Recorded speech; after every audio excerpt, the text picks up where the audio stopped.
So a couple of weeks ago, I started this little sermon series by talking about how the Word who was with God and who was God became flesh. How the God who is love became one of us. And one of us in a particular social and historical context. One of us in the backwater province of a great empire, in a occupied land among a dispossessed people. And I talked a little bit about how sometimes when we hear that the God who is love became one of us, we try to make that better. Because it is a bonkers claim. It is an absolutely bananas idea that the sovereign and creator of all that is would become one of us. And sometimes we make that okay by pretending that the God who is love just put on a disguise, just dressed up like a person.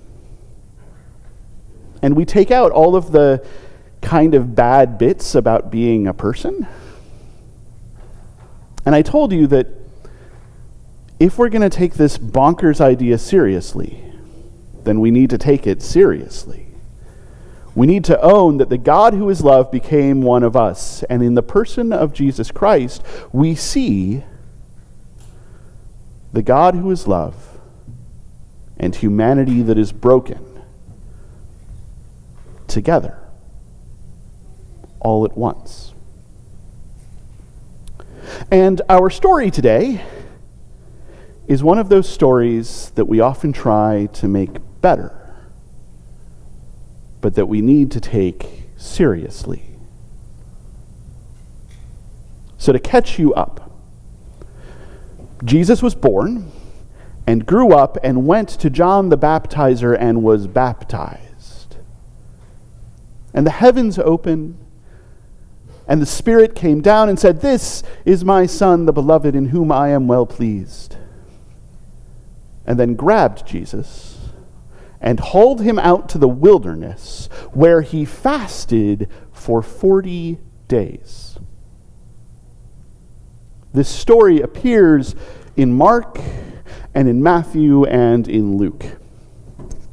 In Mark, it's just a sentence. It's just, and this thing happened. He was taken out into the wilderness and he fasted and he was tempted. In Matthew, we get the same kind of structure that we had today, but things are in a slightly different order. And that is why I like the version in Luke. Because I want you to see what is happening in the version in Luke. Jesus Christ, the God who is love and humanity who is broken, is in the wilderness and has been fasting for weeks and is famished, is hungry. God and humanity's stomach is growling. He's feeling a little weak and lightheaded. It's been a long 40 days. And the devil appears and says, "I know you're hungry. I know you're famished. I know your stomach is growling and you're a little lightheaded and you're thinking, my blood sugar is getting kind of low. But you could command those stones right there, to turn into bread. And you could eat and you wouldn't be hungry anymore." It's a nice concrete need. It's a nice immediate need. And Jesus says, we don't live by bread alone. So no. And then the devil says, "I know why you're here. You're here to redeem all of creation, to take your place as sovereign over everything. I can make that happen. See all those kingdoms, all those nations out there. Those belong to me, and I can give them to you. Nice and easy. You can just have them. You can have the lands and the wealth and the people and the armies, and you can just tell them to love each other. You can have the world that you want. You can force it to be that way. You'll have militaries at your command. All you have to do is worship me. All you have to do is tell me how great I am. All you have to do is give up some of who you are. And Jesus says, we only worship God. So no, I'm going to do this the hard way. And then the devil says, you know what's going to happen. I mean, you're going to go out and preach and teach, and some people are going to speak well of you, and a whole lot of people are going to think you're nuts and dangerous. And one of those people is going to betray you. And the authorities, that empire out there, they are going to arrest you, and they are going to try you. And they're going to crucify you.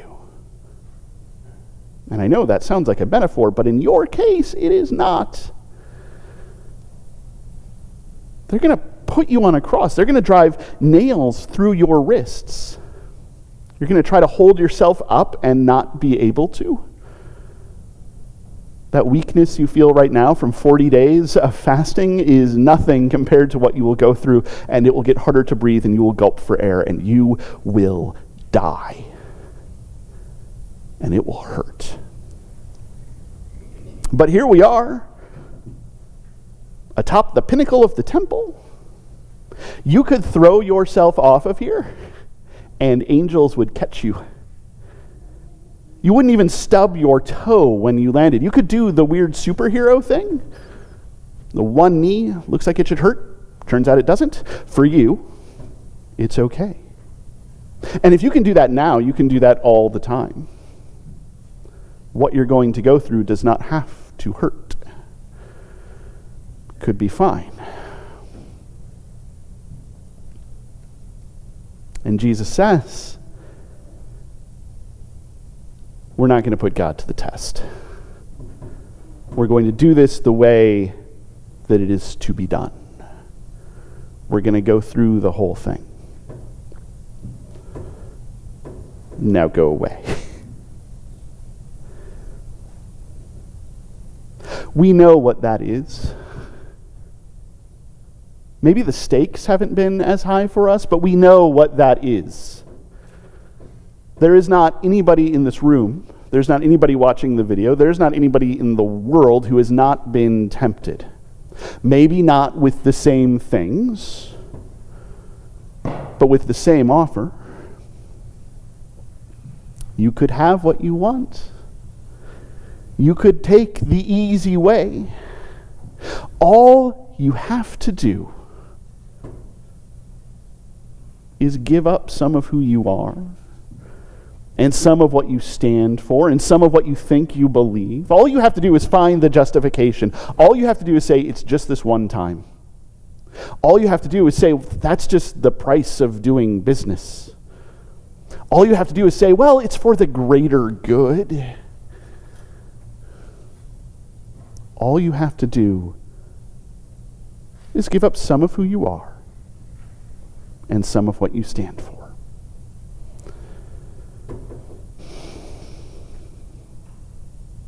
There are two things that I want to say about this. Let's start with the little one, the simple one, the easy one. Jesus shows us that the God who is love and the humanity that is broken can say no. And that means that we can do the same. We have that word in our vocabulary, and it is a complete sentence. No. I am not going to participate in that. I'm not going to give up some of who I am. I'm not going to give up some of what I stand for. I am going to be who I am called to be. And while we can't do that alone, we might be able to do that with God's help. There's a prayer. It's a short little prayer.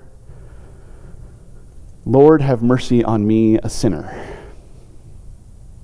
It's the prayer that we often pray when we have already messed up, when we have already given up some of who we are and what we stand for, when we are asking for forgiveness, and forgiveness is good, and we should pray it when we need forgiveness. Lord, have mercy on me, a sinner.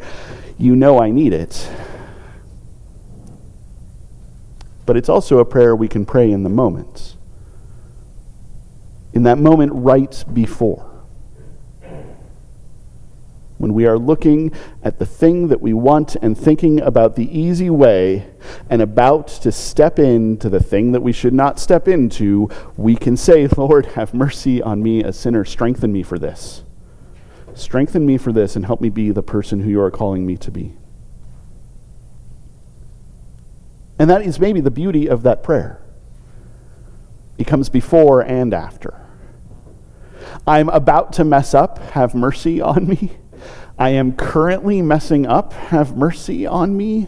I have just messed up. Have mercy on me. And we know that the God who is love through all of that will have mercy on us. That is central to our faith. The second thing is the harder thing. See, this is where we want to make the idea that the God who is love and humanity who is broken are united in Jesus. This is where we want to make it nice.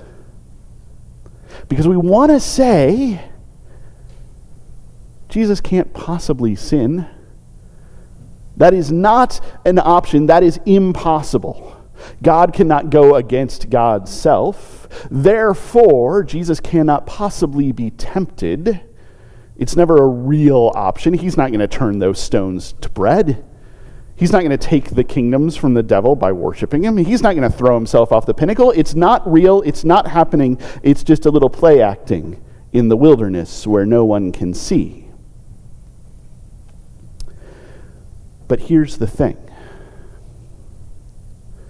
None of it matters unless there is some part of Jesus, some little voice. And it doesn't have to be the God who is love. It can be the humanity that is broken. It's okay.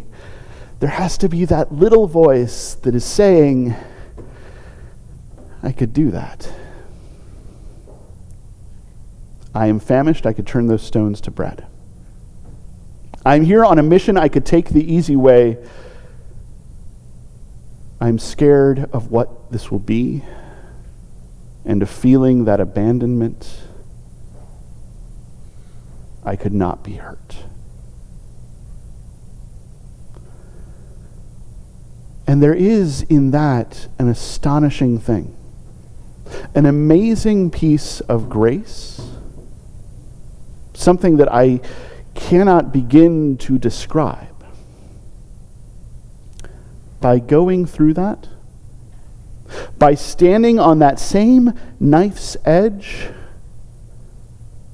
that the first man and the first woman stood on when a snake offered them an apple or a fig or a pomegranate or whatever it is. The God who is love redeemed temptation.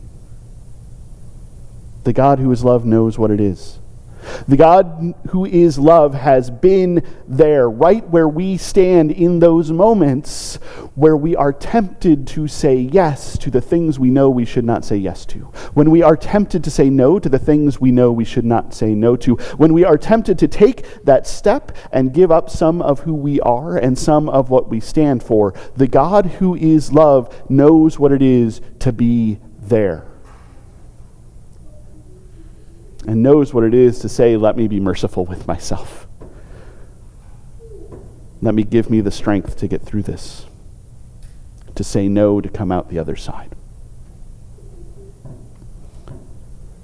And we'll talk about this a little bit next week too. It is the being there. The being in the situation. Not looking at it from the omniscient point of view, high above it all, where God has no worries and can just see. It is the being there that makes the Christian story so bananas and so powerful. It is the being there that redeems creation. It is the being there, it is the walking through life that makes it possible for us to follow. To walk the same footsteps, the same pathway, to do the same things. And I know that's hard to believe. I know it's tempting to make Jesus so much more powerful than us because that absolves us of responsibility. We couldn't possibly do it. Only Christ could do it. But once we realize that Christ is the God who is love and the humanity that is broken, is the Word made flesh, is God as one of us, that opens up a whole new possibility. That we too, with God's help, can walk that path, can say no to the powers of sin and death and everything that makes life less, can be the people who God is calling us to be, and can become co-conspirators in bringing about God's reign of love. That is maybe the whole Christian promise. That a new, different life of love is possible.